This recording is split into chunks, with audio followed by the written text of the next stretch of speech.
विद्यार्थी मित्रांनो नमस्कार।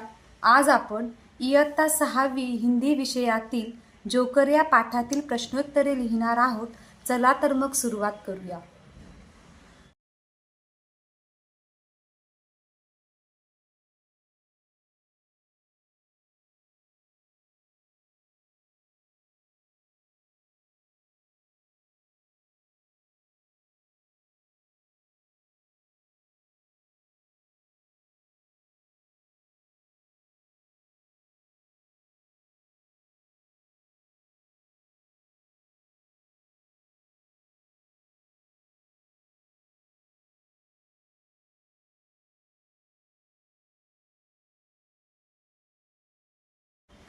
इथे आपली पाठाखालील प्रश्नोत्तरे पूर्ण झाली आहेत। ती तुमच्या वहीत सुंदर हस्ताक्षरात लिहून पूर्ण करा। चॅनलवर नवीन असाल तर सबस्क्राईब व शेअर करा। धन्यवाद।